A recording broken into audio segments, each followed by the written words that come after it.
et bienvenue dans votre magazine culturel du CELE. Nous sommes heureux de vous retrouver pour cette nouvelle édition. Cette semaine à la une, les styles de vie des francophones à Mexico. Ensuite, notre diva de la mode nous présentera de sa nouvelle collection Printemps-été 2015. Pour finir, Michel Prévost nous parlera de son métier d'archiviste à l'Université d'Ottawa. Il y a aujourd'hui près de 274 millions de francophones dans le monde. 7% d'entre eux vivent en Amérique et dans les Caraïbes. Nos envoyés spéciaux ont rencontré des francophones installés à Mexico depuis quelques temps. Ils nous racontent leur expérience. Un reportage de Carmen de León, Daniela Morales et Valeria Cruz. Bonjour à notre auditeur. Nous sommes en direct de l'Université autonome du Mexique. Les sujets sont les étrangers au Mexique. Depuis plusieurs années, il y a de plus en plus d'étrangers à Mexico. Donc, on a interviewé quelques personnes pour savoir comment se passe la vie dans leur pays et quelles sont les différences entre chez eux et le Mexique. Bonjour à tous, nous sommes au CP avec Jérôme. Il vient de la Bretagne, de France, et ça fait déjà un an qu'il est arrivé au Mexique. On va lui poser deux questions par rapport à comment se passe sa vie ici au Mexique. Et quand tu es arrivé au Mexique, quelle est la chose qui t'a le plus étonné? La chose qui m'a le plus étonné au Mexique, Oui. je pense que c'est l'amabilité des gens. Le fait que la famille soit vraiment très soudée. Ça m'a beaucoup surpris parce qu'en France on est un peu plus individualiste. Et les rapports qu'on a avec la famille sont vraiment très différents. C'est la chose qui m'a le plus étonné. Le rapport humain. Nous sommes avec Hélène, qui vient de France, de l'Afrique. Ça fait déjà 7 mois qu'elle est arrivée au Mexique. Quand vous êtes arrivé au Mexique, quelle est la chose qui vous a le plus étonné? Alors la chose qui m'a le plus étonnée quand je suis arrivée au Mexique, c'est de voir la gaieté des gens dans la rue, le prétexte chaque jour pour faire la fête et les maisons de couleur. On peut vivre dans une maison rose ou jaune et que ça dérange personne. C'est ce qui m'a le plus étonnée et c'est ce qui m'a plu aussi énormément. Nous sommes avec Florent, et il vient de France, et ça fait 18 ans qu'il est arrivé au Mexique. Quand est-ce que vous êtes arrivé? Quand vous êtes arrivé au Mexique, quelle est la chose qui vous a le plus étonné? Je pense que le plus étonnant, ce sont les stéréotypes, non? Les stéréotypes de la France. Et quand on est en France, on se dit oui, Mexique, c'est comme ça, c'est comme ça. Alors, le plus connu, c'est pas ce que les Français savent du Mexique, c'est surtout le mariachi, non? Alors moi, avant de venir ici, je pensais que tous les Mexicains étaient habillés de mariachi avec des pistolets comme ça. Et quand je suis arrivé à l'aéroport, tout ce que je cherchais, c'était des mariachis, non? Et au premier abord, j'ai trouvé que mon premier aspect, non, j'ai vu que tout le monde était de petite taille. Il n'y a pas ça, les Mexicains, ils avaient, je ne sais pas, une alture un peu moins qu'en France, non?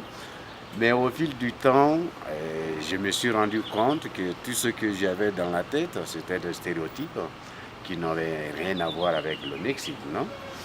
Nous sommes avec Jean Privat. Il vient du Cameroun. Ça fait déjà 6 mois qu'il est arrivé au Mexique. Et quand tu es arrivé au Mexique, quelle est la chose qui t'a le plus étonné?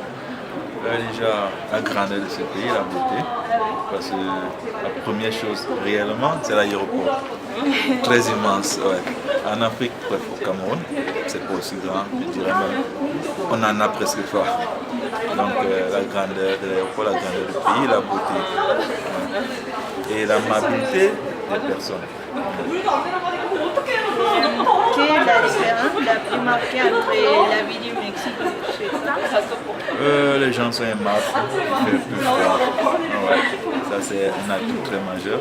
Où il m'a fallu pratiquement 2 semaines pour m'adapter.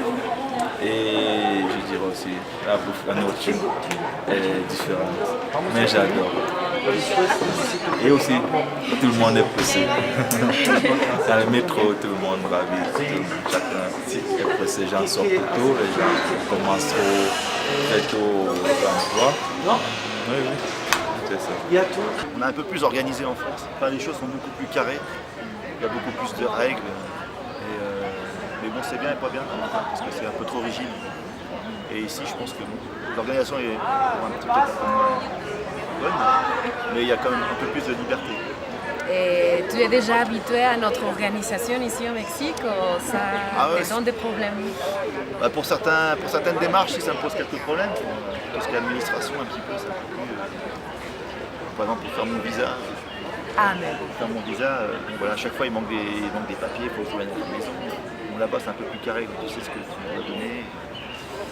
Mais bon, on s'habitue. Les Français sont peut-être un petit peu plus sérieux, sont aussi peut-être plus complexés. Ici, les gens sont plus naturels, ils s'habillent comme ils veulent, il y a moins de codes. Voilà, et je pense que c'est une grosse différence, les gens sont plus naturels. Au Mexique, en France, on se regarde plus, il y a une façon de s'habiller pour être moins différent. Ici, peu importe, les femmes s'assument plus. Je pense. Moi, dans mon cas, je préfère le Mexique que la France parce que les gens surtout, moi, la principale cause qui m'a poussé à rester au Mexique, c'est surtout les gens, non? Et les gens sont adorables et quand tu ne parles pas la langue, ils essaient toujours de t'aider pour te communiquer. Tandis qu'en France, bon, ben, ça c'est une autre situation. Si tu ne parles pas français, c'est ton problème, non? Non, moi je me suis un petit peu fatigué de mon pays. Je suis plus heureux ici qu'en France pour l'instant. Et ta famille te manque en France? Un petit peu, aussi mes parents, mon frère, mais bon, on se parle sur Skype une fois par semaine. Ça nous va bien. Wow, d'accord. Merci beaucoup, Jérôme. Je voudrais savoir si tu veux ajouter quelque chose. Non, rien du tout. Bon. Je vous remercie. Non. À la prochaine, peut-être. C'est nous qui te remercions. Okay. Merci beaucoup. Vous avez un bon niveau de français. Ah, merci beaucoup. On se voit dans la prochaine émission. Mes amis, au revoir. Bye. Au revoir. Avant de continuer avec l'actualité à la une, retrouvons Giovanni Granados et ses conseils cinématographiques.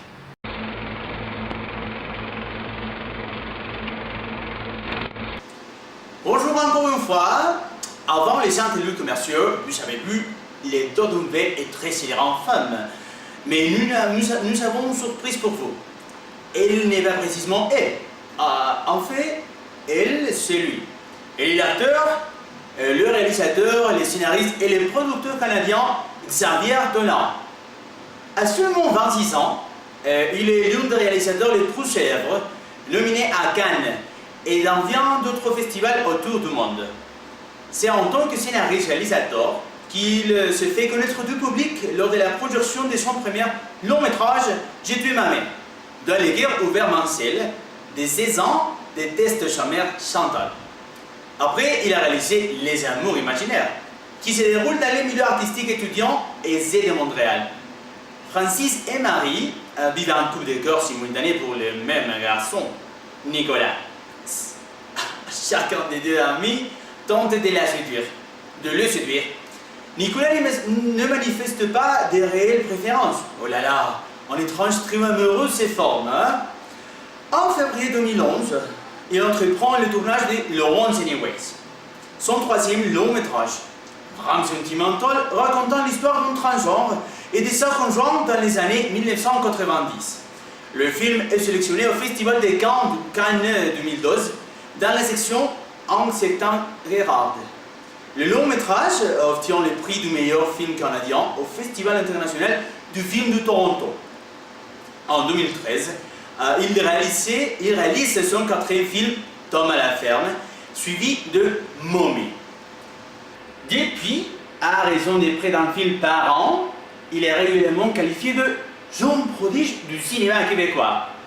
En même temps, Xavier Dolan a doublé plus de 150 films et séries.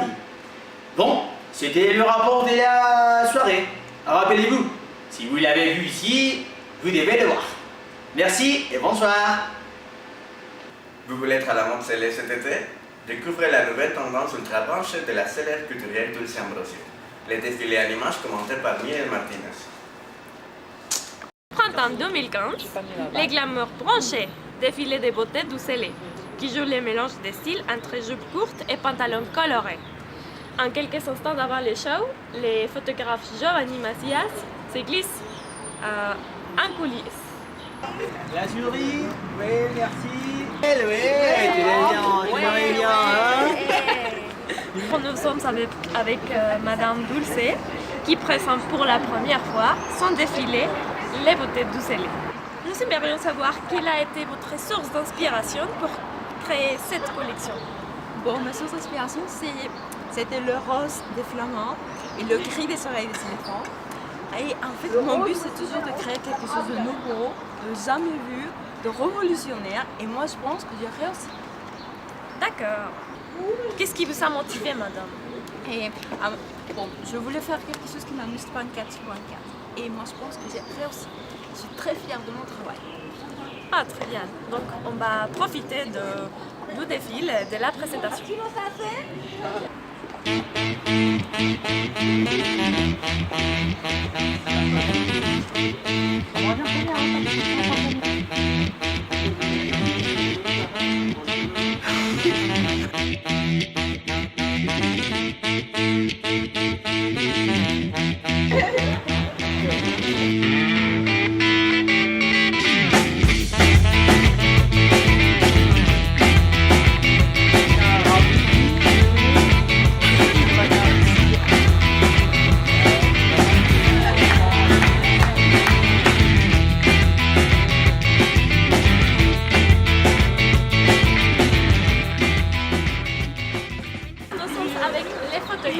Giovanni Macias et on va lui poser quelques questions à propos du défilé.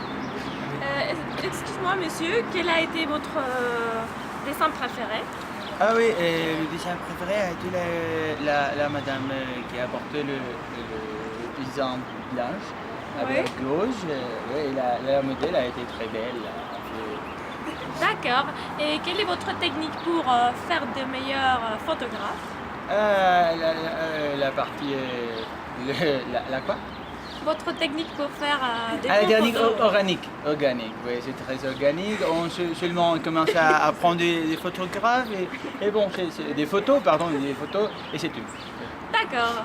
Et est-ce que vous avez des commentaires par rapport au défilé? Ah, j'ai aimé le défilé, oui, le défilé. Et c'est bien, oui, je l'ai mis. D'accord. Bon. Jusqu'à la prochaine.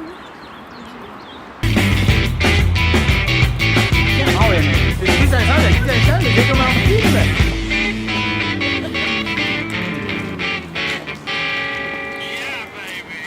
Vous pouvez la faire congeler, friser. Dernier grand titre de l'actualité, l'archiviste en chef de l'Université d'Ottawa nous fera l'honneur de nous parler de sa profession. Mais d'abord, notre historienne et experte Dulce Ambrosio nous présente notre invité. Bonsoir, je suis Michel Prévost, historien et archiviste de l'Université d'Ottawa, possède une maîtrise. Cette année, il a reçu un doctorat honorifique de la part de l'Université de Saint-Paul à Ottawa. Il fait honneur à la préservation et à la mise en valeur du patrimoine archivistique historique de la région d'Ottawa et de l'Outaouais et de l'Est ontarien. Michel, vous êtes donc archiviste en chef. Pourriez-vous nous expliquer un peu plus profondément quelles sont vos principales activités? Alors, comme ma principale activité comme archiviste en chef, c'est bien sûr de diriger une équipe. Alors, chez nous, on a une équipe de 6 à 7 personnes. Alors, ensuite, c'est de m'assurer de faire connaître l'histoire de l'université. Alors, j'ai des chroniques, j'écris régulièrement des petits articles sur l'histoire de l'université. Je donne des visites guidées sur le campus. Il y a 2 semaines, j'ai fait une présentation aux archives qui s'appelle Les Trésors des archives de l'Université d'Ottawa. Mais laissez-moi vous dire que comme archiviste en chef de l'université, je suis pas mal occupé. Michel, qu'est-ce que vous a amené à vous intéresser à la préservation du patrimoine? Je ne le sais pas. J'ai hérité ça, sans doute.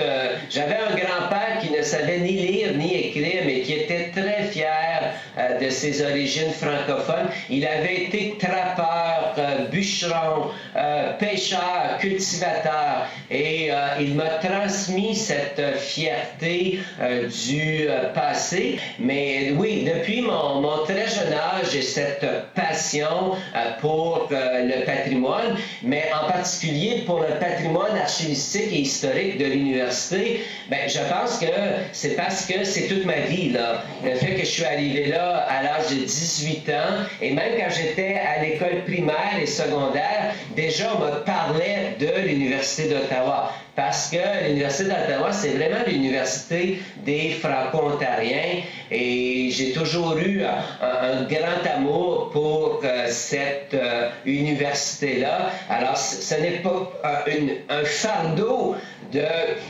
jour après jour de faire connaître le patrimoine archivistique et historique de mon université. Je termine. M. Farren, qui est le premier diplômé, disait « Je suis fier d'être appelé le fils de l'Université d'Ottawa ». Moi, je pourrais dire la même chose. Je suis fier d'être un diplômé de l'Université d'Ottawa. Michel, vous dites souvent que le patrimoine n'est pas une priorité. Est-ce que vous pouvez approfondir un peu plus? Ben, en fait, je peux très brièvement vous dire que, en effet, pour nos élus, pour la population en général, je dois vous dire que le patrimoine, c'est rarement une priorité. Une partie de la population n'est pas trop sensible à notre patrimoine. Alors, c'est pour ça que c'est très important d'avoir un mois du patrimoine. C'est très important d'avoir des sociétés d'histoire, des associations du patrimoine. C'est très important d'écrire des articles. Et je vous dirais aussi, et là je vais prêcher ma paroisse, je pense que c'est très important de faire des visites guidées parce qu'il faut sensibiliser la population. La population ne va pas se battre pour un patrimoine qu'elle ne connaît pas. Merci Michel. Bonsoir. Merci, au revoir. Maintenant, un retour gastronomique. Libérez vos papiers avec les délices de Madame Guadalupe dans votre programme culinaire préféré. Saveurs de chef. Aujourd'hui, elle nous emmène à la découverte du saveur de Zacatecas avec sa recette de crêpes au miel de maguey.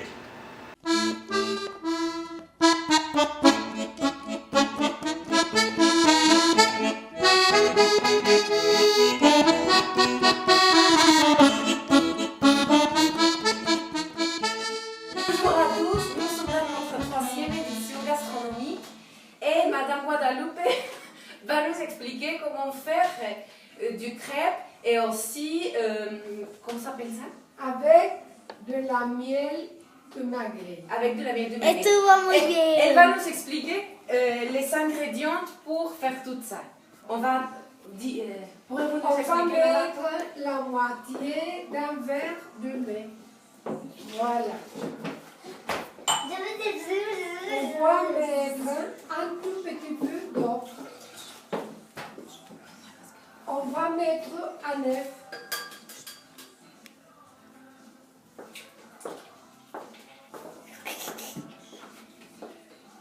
On va ajouter et gérer de lait bien rempli.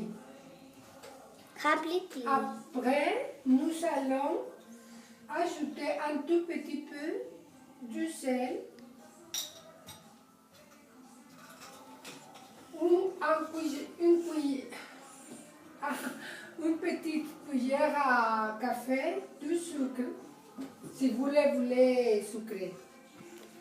Et après, c'est à vous de choisir de la vanille ou bien de la liqueur de membrillo.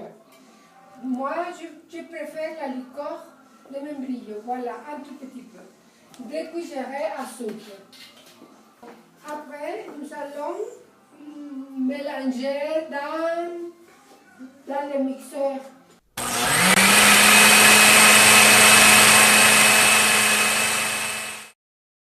Et nous avons déjà la sartène. Et moi, j'ai mis du beurre. Et je mets avec une petite serviette pour toucher.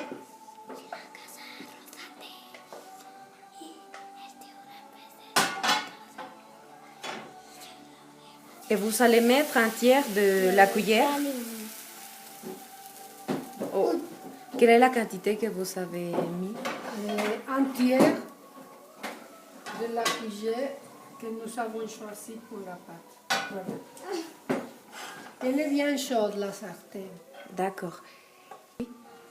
Il faut que je vous dise que la sartène doit être en bonne condition, car comme ça nous allons éviter que la pâte se colle à la sartène.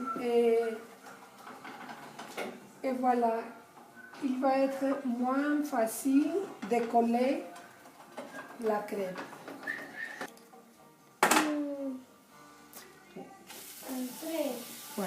Voilà. Voilà, nous allons ajouter la miel. De quoi? De maguey. D'accord. De maguey.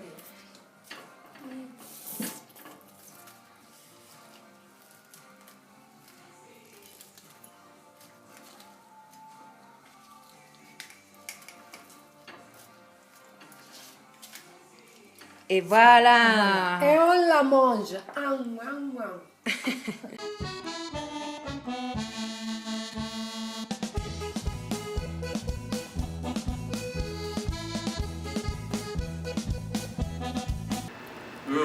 Ça m'a mis l'eau à la bouche.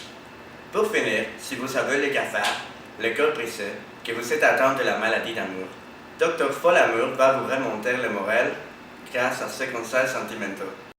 Bonjour mes chères âmes inquiètes. Comme chaque semaine, nous sommes ici pour apaiser l'anxiété, le trouble d'une personne qui pourrait être vous. Aujourd'hui, c'est Philippe qui se sent désespéré. Et je vous lis rapidement sa lettre de secours. Je doute que ma femme soit vraiment une femme. On s'est connus il y a un an pendant qu'on se promenait dans un parc, chacun de son côté.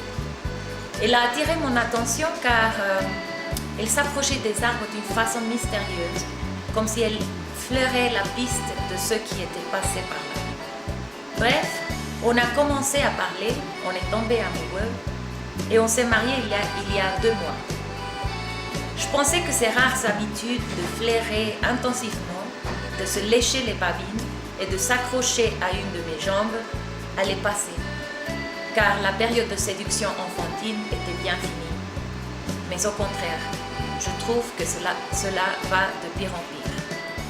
Alors Philippe, votre cas est extrêmement rare. Avant tout, j'ai l'impression que vous aimez votre femme et que vous désirez sauver votre relation. Voilà mes conseils. D'abord, essayez de confirmer vos hypothèses. Donnez-lui des croquettes et observez sa réaction. Grattez-lui le ventre, derrière les oreilles. Lancez-lui une balle.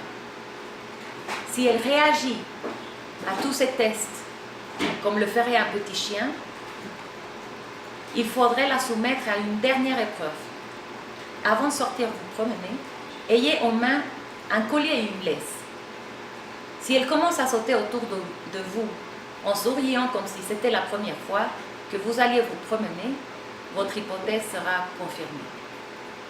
Cher Philippe, la question à laquelle vous devrez répondre, c'est aimez-vous ou non les chiens, ces petites bêtes adorables qui, dont tout sans trop demander en retour. être différente des autres est un signe d'intelligence canine. Allez, bon courage!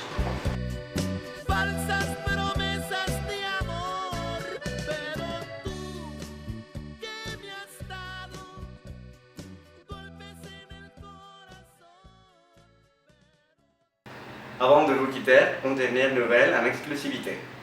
Le centre-ville de la ville de Mexico paralysé depuis hier soir. Des milliers de personnes de tous les États de la République sont arrivées dans la capitale et se sont installées sur les trottoirs afin d'y passer la nuit.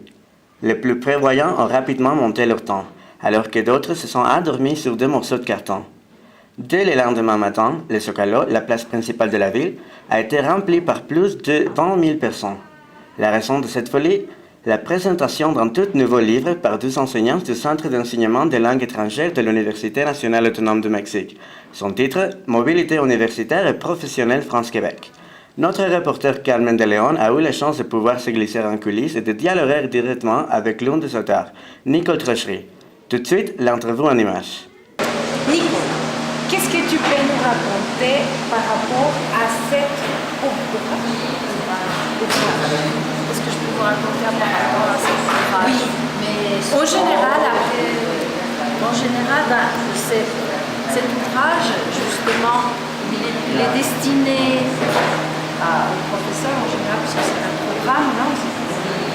C'est un programme, mais aussi il est destiné finalement au cours que nous sommes en train de donner, Cilia et moi. Et ça, je voudrais bien le dire, c'est pas seulement de la théorie, mais pour moi, ce qui est le plus important à partir de ce livre, c'est toute la pratique qu'il y aura derrière avec les élèves, pour finalement qu'ils puissent partir en mobilité ou travailler ou étudier dans des pays francophones.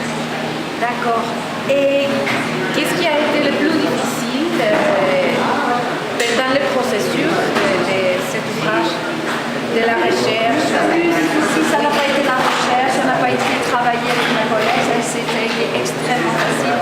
Le plus difficile, c'était éditer le livre. Pour nous, c'était le moment le plus difficile, quelque chose qu'on n'avait jamais vécu. Donc pour nous, c'était le plus difficile les derniers mois pendant la publication. Le reste, je crois qu'on a vraiment bien travaillé, on s'est bien entendu toutes les deux, chacune avait ses propres tâches et vraiment, je crois que ça n'a pas été le problème. Le problème, c'est plutôt la publication. D'accord. Et dis-moi, le prochain projet que tu as faire en tête, le prochain projet qui suit, c'est justement un cours semi-présentiel. C'est-à-dire, là on a le présentiel, on aurait le cours en ligne. D'accord. Et tu vas le faire avec Cilia, on va encore travailler toutes les deux. D'accord.